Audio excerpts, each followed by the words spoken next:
Şerife'nin örgü dünyasına hoş geldiniz. Bugün tığ ile yapılan, hiç örgü bilmeyenlerin bile kolayca yapabileceği, böyle küçük kabartmalı nohut modeline benzeyen bir örnek göstermek istiyorum. Özellikle bebek battaniyelerinde çok rahatlıkla kullanabilirsiniz. Bebek örgülerinde de çok uygundur. Kırlent, yatak örtüsü, yatak şalı gibi birçok örgüye uygulayabilirsiniz. Şu şekilde bir ipim var.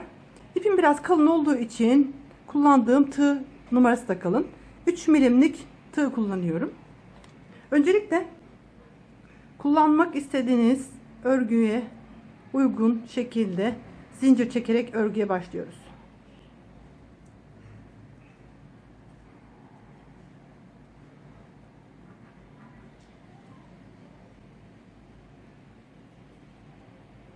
Şu şekilde zincirimi çektim. Hemen ilk zincirimi atlıyorum, ikinciye batıyorum. Bir tane sık iğne örüyorum. Sonraki zincirime batıyorum. Önce bir sıra sık iğne oluşturuyoruz.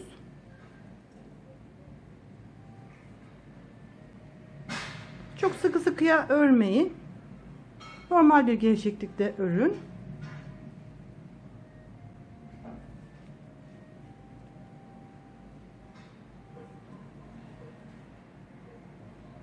Model çok kolay. Hiç örgü bilmeyenlerin bile rahatlıkla yapabileceği kadar kolay diyebilirim. İlk sırayı bu şekilde oluşturduktan sonra hemen bir zincir çekiyorum, örgümü çeviriyorum. İlk boşluğuma giriyorum, bir tane sık iğne oluşturuyorum. Daha sonra ipimi 2 defa doluyorum, bir sonraki boşluğa batıyorum.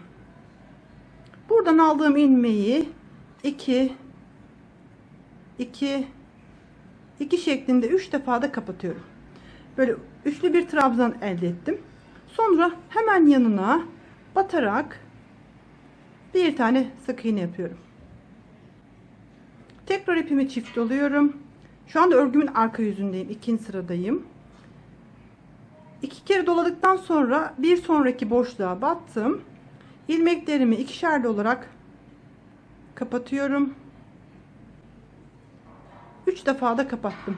Böyle uzunca bir ilmek elde ediyoruz. Hemen yanına batıyorum. Aldığım ilmeği sık iğne şeklinde kapatıyorum. Tekrar çift doluyorum. Bir sonraki boşluğa geçiyorum. İkişerli ilmeklerimi kapatarak 3 defa da kapattım. Hemen yanına batıyorum. Sık iğne ile devam ediyorum. İpimi çift doladım. Burada trabzanımızı örerken çok sıkı örmeyin. Biraz böyle gevşek uzatarak örün ki modelimiz bu şekilde belirgin olsun. Çift doladım, bir sonraki boşluğa battım. 3 aşamada kapattıktan sonra hemen yanına batıyorum. Sık iğne ile kapatıyorum. Bir zincir çekerek örgümü çevirdim. Şimdi tekrar bir sıra sık iğne oluşturmam lazım. Burada önce aradaki boşluğa bir tane yapıyoruz. Sonra tomurcuğumuzun tepesine batarak bir tane sık iğne yapıyoruz. Sonra tekrar iki modelin arasına batıyoruz. Sonra tomurcuğumuzun üzerine gelecek şekilde batıyoruz. Bu şekilde iki modelin arasına bir kez batıyoruz. Sonra tomurcuğun tepesine gelecek şekilde batıyoruz.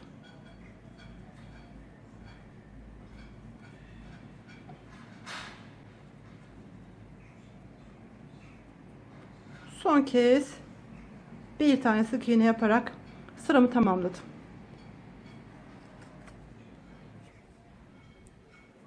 Bir zincir çektim. Tekrar geri döndüm. Hemen ilk boşluğa batıyorum. Bir tane sık iğne yapıyorum öncelikle. Sonra ipimi çift doluyorum. Bir sonraki boşluğa geçiyorum. Aynı zamanda bir önceki modelin tam üstüne gelecek şekilde yeni modelimizi kuruyoruz.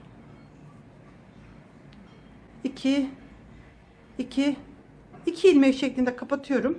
Hemen yanına geçiyorum. Yanında sık iğne ile kapatıyorum. Arka sırada örerken bir tane üçlü trabzan yapıyoruz. Devamında bir tane sık iğne örüyoruz.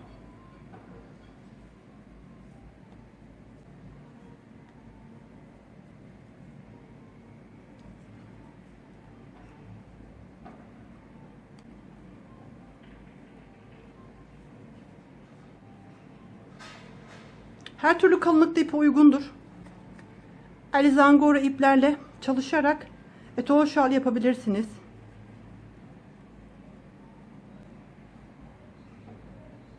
Son modelimizi yaparak hemen bitiriyorum.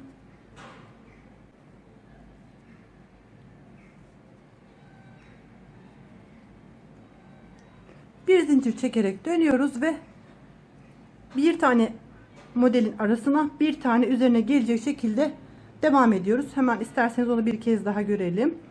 Bir tane hemen başlangıç noktasına, bir tane modelimizin üzerine gelecek şekilde, bir tane iki modelin arasına, bir tane modelin üzerine gelecek şekilde sık iğne yapıyoruz.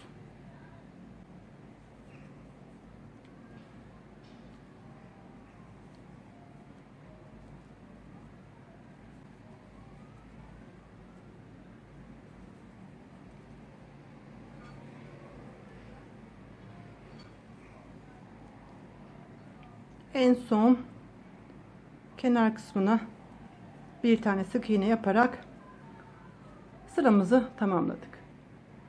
İpimiz renkli çıktığı için bu şekilde hem farklı renklerde nasıl durduğunu görebilirsiniz. Üzerinde minik böyle kabartmalar olan, yapması da oldukça kolay bir örnek olduğunu düşünüyorum. Burası örgümüzün arka yüzü.